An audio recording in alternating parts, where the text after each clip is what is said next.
കടുവയെ പേടിച്ച് നാട്, ദൗത്യത്തിനിടെ വീണ്ടും ആക്രമണം.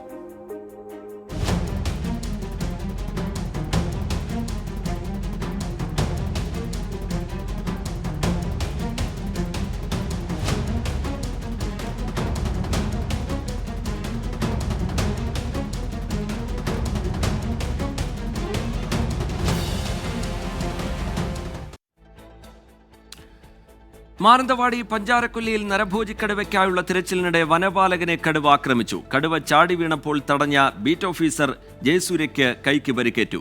ജയസൂര്യയുടെ പരിക്ക് ഗുരുതരമല്ല. സംഭവം അത് നമ്മള് 10-15 പേരുണ്ട്. നമ്മള് സെർച്ച് ചെയ്ത് നോക്കുന്നു. അപ്പൊ പെട്ടെന്ന് പുറകിന് അടിച്ചിടണം. അപ്പൊ ഞാൻ ഷീൽഡും കൊണ്ട് മേലെ ഇങ്ങനെ തട്ടപ്പോ കടുവിന്റെ കൈ മാത്രം അടിച്ച് താഴെ വീണ് ഞാൻ കടുവിന്റെ മേത്തില്ല ഷീൽഡിന്റെ.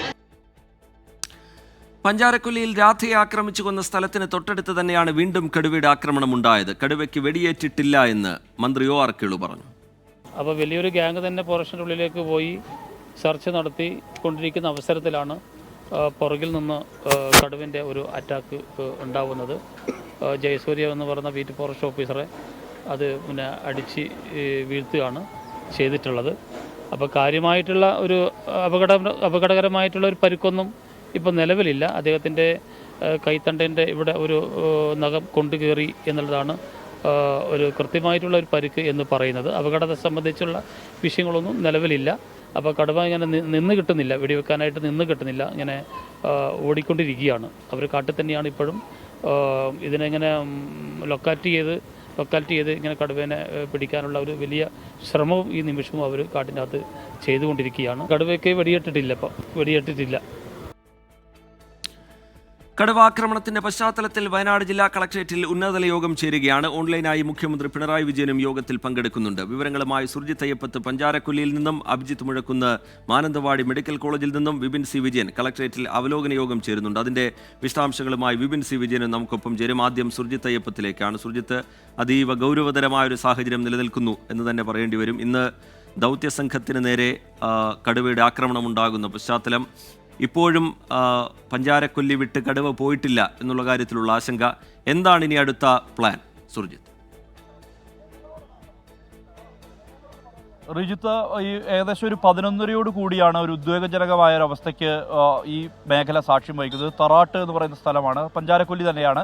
പഞ്ചാരക്കൊല്ലിയുടെ മറുഭാഗം, അതായത് ഒരു തേയിലത്തോട്ടം, ഒപ്പം തന്നെ വനമേഖല. ആ വനമേഖലയിലാണ് RRT അംഗത്തിന് പരിക്കേൽക്കുന്ന നിലയിലേക്ക് ഈ ദൗത്യം മാറിയത്. അതായത് ഈ 11:30 നേരത്താണ് ഈ ബേസ് ക്യാമ്പിലായിരുന്നു എല്ലാവരും ഉണ്ടായിരുന്നത്. പെട്ടെന്ന് ഡോക്ടർ അരുൺ സക്രിയയും സംഘവും പെട്ടെന്ന് വാഹനമെടുക്കണമെന്ന് ആവശ്യപ്പെടുകയും വേഗത്തിൽ തന്നെ ആ വാഹനം ഓടിച്ച് ഈ വഴിക്ക് പോവുകയും ചെയ്തു. ആദ്യഘട്ടത്തിൽ എന്താണ് എന്നുള്ളത് ഒരു വ്യക്തത വന്നിരുന്നില്ല. പക്ഷേ പിന്നീട് അത് കൃത്യമായ രീതിയിൽ കാര്യങ്ങൾ വ്യക്തമായി. അതായത് ഈ ദൗത്യത്തിനിടയിൽ ഈ കടുവയെ സ്പോട്ട് ചെയ്തു എന്നുള്ള വിവരം നേരത്തെ ലഭ്യമായിരുന്നു. സ്പോട്ട് ചെയ്തിട്ടുണ്ട്. അത് ഡ്രോൺ നിരീക്ഷണം വഴി സ്പോട്ട് ചെയ്തതാണ്. ആ സ്ഥലത്തിലൂടെ ഈ വനംവകുപ്പ് സംഘം അതിനെ 10 ഗ്രൂപ്പുകളായി തിരിഞ്ഞ് അതിനെ വളയാൻ വേണ്ടി ശ്രമിക്കുന്ന ഒരു ദൗത്യമാണ് നടന്നിരുന്നത്. ഇതിൽ ഒരു സംഘത്തിൻ്റെ ഭാഗമായിരുന്നു ജയസൂര്യ എന്ന് പറയുന്ന ആ യുവാവ്. അദ്ദേഹം മക്കിമല സ്വദേശിയാണ്. മക്കിമല എന്ന് പറയുന്നത് ഇതിന് തൊട്ടടുത്തുള്ള സ്ഥലമാണ്. കഴിഞ്ഞ 6 മാസം മുമ്പാണ് ബീറ്റ് ഫോറസ്റ്റ് ഓഫീസറായി ചുമതലയേറ്റത്. ഈ ദൗത്യത്തിൻ്റെ RRT സംഘാംഗമായി അദ്ദേഹം പ്രവർത്തിക്കുകയായിരുന്നു. അദ്ദേഹത്തിൻ്റെ നേർക്ക് ഈ കടുവ ചാർജ് ചെയ്തു എന്നാണ് പറഞ്ഞത്. ഇതിനിടയിൽ ഷീൽഡ് കൊണ്ട് തടയാൻ ശ്രമിച്ചു. അത് ഉടൻ തന്നെ കൈക്ക് പരിക്കേറ്റു. പരിക്ക് ഗുരുതരമല്ല എന്നുള്ളത് ആശ്വാസകരമായ കാര്യം. അദ്ദേഹത്തെ നേരെ മാനന്തവാടി ആശുപത്രിയിലേക്ക് മാറ്റിയിരിക്കുകയാണ്. ഡ്രോൺ നിരീക്ഷണം തുടരുന്നുണ്ട്. ഈ കടുവയെ കൃത്യമായി ലൊക്കേറ്റ് ചെയ്യാനുള്ള ശ്രമം നടക്കുന്നുണ്ട്. നേരത്തെ തന്നെ അതായത് ഈ RRT അംഗങ്ങളെ സംബന്ധിച്ചിടത്തോളം വലിയ ശ്രമകരമായ ദൗത്യമാണ്. ഈ അരുൺ സക്കറിയുടെ നേതൃത്വത്തിലുള്ള ടീം എന്ന് പറയുന്നത് അവർ കഴിഞ്ഞ ദിവസങ്ങളിലായി ഈ അതിരപ്പള്ളി വെറ്റിലപ്പാറയിലായിരുന്നു ഉണ്ടായിരുന്നത്. വെറ്റിലപ്പാറയിൽ നിന്നാണ് ആ ദൗത്യം കഴിഞ്ഞ് നേരിട്ട് ഇങ്ങോട്ടേക്ക് വരുന്നത്. ആ ഗ്രൂപ്പിലുണ്ടായിരുന്ന ജിഷ്ണു അടക്കമുള്ള ബയോളജിസ്റ്റ് ജിഷ്ണു, ഡ്രൈവർ ആയിട്ടുള്ള ലിനോ ഉൾപ്പെടെയുള്ളവർ അവരെല്ലാം തന്നെ ഒന്ന് ഉറങ്ങാൻ പോലും കഴിയാത്ത വിധത്തിലായിരുന്നു. കാരണം അത്രയധികം ആ ആനയ്ക്ക് മസ്തകത്തിൽ പരിക്കേറ്റ ആനയുടെ പഴുപ്പെല്ലാം മാറ്റി മരുന്ന് വെച്ച് മുറിവ്. ശരി, സുർജിത്ത് അയ്യപ്പത്താണ് പഞ്ചാരക്കൊല്ലിയിൽ നിന്ന് വിവരങ്ങൾ നൽകിക്കൊണ്ടിരിക്കുന്നത്. അഭിജിത്ത് മുഴക്കുന്നുകൂടി നമുക്കൊപ്പം മാനന്തവാടി മെഡിക്കൽ കോളേജിൽ നിന്ന് ചേരുന്നുണ്ട്. അഭിജിത്ത്, ഈ തലനാരിഴയ്ക്കാണ് ഈ ജയസൂര്യ രക്ഷപ്പെടുന്നത്. ഷീൽഡ് കൊണ്ട് തടഞ്ഞതിനാൽ കൈക്കുള്ള പരിക്ക് എന്നതിനപ്പുറത്തേക്ക് ഒന്നും സംഭവിച്ചില്ല എന്നുള്ളത് ആശ്വാസകരമാണ്. അദ്ദേഹത്തിൻ്റെ പ്രതികരണം അല്പസമയം മുമ്പ് നമ്മൾ കേട്ടു. ആ ദൗത്യസംഘത്തിൽ ഉണ്ടായിരുന്നവരുടെ പ്രതികരണം കേട്ടു.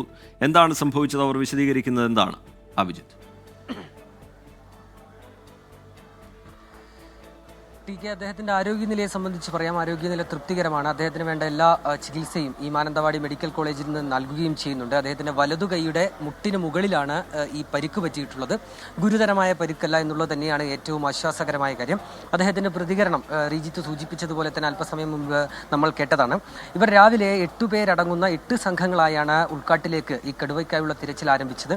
അതിനിടയിലാണ് ഇത്തരത്തിലൊരു കടുവയുടെ ആക്രമണം ഈ 8 പേരടങ്ങുന്ന ഈ ജയസൂര്യൻ ഉൾപ്പെടുന്ന RRT സംഘത്തിന് നേരെ ഉണ്ടാകുന്നത്. ഇദ്ദേഹം ഏറ്റവും പുറകിലായിരുന്നു. പുറകിൽ നിന്ന് കടുവ ഇദ്ദേഹത്തിന് നേരെ ചാടി വീഴുകയായിരുന്നു. ഇദ്ദേഹം ഷീൽഡ് ഉപയോഗിച്ച് കടുവയെ പ്രതിരോധിക്കാൻ ശ്രമിച്ചു. അതിനിടയിലാണ് ഇത്തരത്തിൽ അദ്ദേഹത്തിന് പരുക്കു പറ്റുന്നത്. അദ്ദേഹത്തിന്റെ വലതു കൈക്ക് പരുക്കു പറ്റുന്നു. പിന്നീട് ഇദ്ദേഹത്തിനെ ആക്രമിച്ചതിന് പിന്നാലെ തന്നെ ഈ കടുവ ദൂരേക്ക് ഓടിമറയുന്ന ഒരു സാഹചര്യമാണ് ഉണ്ടായത് എന്നും അദ്ദേഹം പറയുന്നുണ്ട്. ഏതായാലും ഏറ്റവും ആശ്വാസകരമായ കാര്യം, തുടക്കത്തിൽ വലിയൊരു ആശങ്കയുണ്ടായിരുന്നു ഇദ്ദേഹത്തിന്റെ ആരോഗ്യനിലയെ സംബന്ധിച്ച്. പക്ഷേ ഇദ്ദേഹം മാനന്തവാടി മെഡിക്കൽ കോളേജിലേക്ക് അല്പസമയം മുൻപ് എത്തുന്നു. അദ്ദേഹത്തിന്റെ വലതു കൈക്ക് മാത്രമാണ് ചെറിയ രീതിയിലുള്ള പരിക്ക് പറ്റിയിട്ടുള്ളത് എന്നുള്ളത് തന്നെയാണ് ഏറ്റവും ആശ്വാസകരമായ കാര്യം. ഏതായാലും ഈ പരിശോധന ഒരു ഭാഗത്ത് പുരോഗമിക്കുകയും ചെയ്യുന്നുണ്ട്. ടി കെ മന്ത്രി സൂചിപ്പിച്ചതുപോലെ തന്നെ ഈ കടുവയെ കൃത്യമായ രീതിയിൽ ഈ ദൗത്യം മുന്നോട്ട് കൊണ്ടുപോകുന്ന രീതിയിൽ അതിനെ ഒരു സ്ഥലത്ത് കിട്ടേണ്ടതുണ്ട്, അതിനെ സ്പോട്ട് ചെയ്യേണ്ടതുണ്ട്. അതുമായി ബന്ധപ്പെട്ട നടപടികൾ പുരോഗമിക്കുന്നുണ്ട്. ടി കെ ശരി, ജയസൂര്യയ്ക്ക് ചികിത്സ തുടരുകയാണ്. ആശങ്കപ്പെടേണ്ട യാതൊരു സാഹചര്യവുമില്ല. വലത് കൈക്കാണ് അദ്ദേഹത്തിന് പരിക്കേറ്റിരിക്കുന്നത്. വിപിൻ സി വിജയൻ കൂടി നമുക്കൊപ്പം വിവരങ്ങളുമായി ചേരുന്നുണ്ട്. വിപിൻ, ഇങ്ങനെ ഒരു വീട്ടമ്മ കടുവയുടെ ആക്രമണത്തിൽ കൊല്ലപ്പെടുന്ന സാഹചര്യം, പിന്നീട് ആ കടുവയെ പിടികൂടാൻ പോകുന്ന ദൗത്യ സംഘത്തിലെ ഒരാൾക്ക് നേരെ കടുവയുടെ ആക്രമണം ഉണ്ടാകുന്ന സാഹചര്യം, സർക്കാർ അതീവ ഗൗരവത്തോടുകൂടി അതിനെ വിലയിരുത്തേണ്ട, നോക്കിക്കാണേണ്ട ഘട്ടം കൂടിയാണ്. ആ പശ്ചാത്തലത്തിൽ ജില്ലാ കളക്ട്രേറ്റിൽ നടക്കുന്ന യോഗം അത് പ്രധാനവുമാണ്.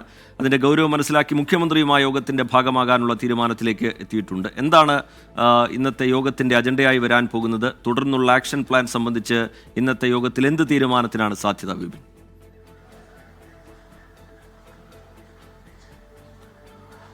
രജിത, പരിക്കുപറ്റിയ ജയസൂര്യയെ ആശുപത്രിയിൽ പ്രവേശിപ്പിച്ചിരിക്കുന്നു. അപ്പോഴും ഒരു ചോദ്യം ബാക്കിയാണ്, കടുവ എവിടെ എന്നുള്ളത്. അപ്പോൾ എത്രയും വേഗം ഈ കടുവയെ കണ്ടെത്തുക, അതിനെ കൊലപ്പെടുത്തിയിട്ടോ അല്ലെങ്കിൽ കൂട്ടിലാക്കിയിട്ടോ കണ്ടെത്തുക എന്നുള്ളതാണ്. ഇപ്പോൾ അതിനിർണായകമായിട്ടുള്ള ഒരു ഉന്നതതല യോഗമാണ് കൽപ്പറ്റയിലെ കലക്ട്രേറ്റിൽ നടക്കുന്നത്. മുഖ്യമന്ത്രിയും വനമന്ത്രിയുമായി സംസാരിച്ചു കഴിഞ്ഞു. അപ്പോൾ ഈ യോഗത്തിലെ പ്രധാനപ്പെട്ട തീരുമാനങ്ങൾ ഇപ്പോൾ ഉടൻ തന്നെ വനം മന്ത്രി നമ്മോട് സംസാരിക്കുമെന്നുള്ളതാണ് അറിയിച്ചിരിക്കുന്നത്. നമുക്ക് അല്പസമയത്തിനകം തന്നെ ആ വാർത്തയിലേക്ക് കയറാമെന്നാണ് കരുതുന്നത്. റിജിത്ത്. ശരി, വിപിൻ സി വിജയൻ വിവരങ്ങൾ നൽകുകയായിരുന്നു. വനമന്ത്രിയുടെ പ്രതികരണം ഈ ഉന്നതതല യോഗത്തിന് ശേഷം ഉടനുണ്ടാകും. അത് പ്രേക്ഷകർക്ക് ലഭ്യമാക്കേണ്ടതുണ്ട്. വനമന്ത്രി സംസാരിക്കുന്ന ഘട്ടത്തിൽ ആ പ്രതികരണം പ്രേക്ഷകരിലേക്ക് എത്തിക്കുകയും ചെയ്യാം.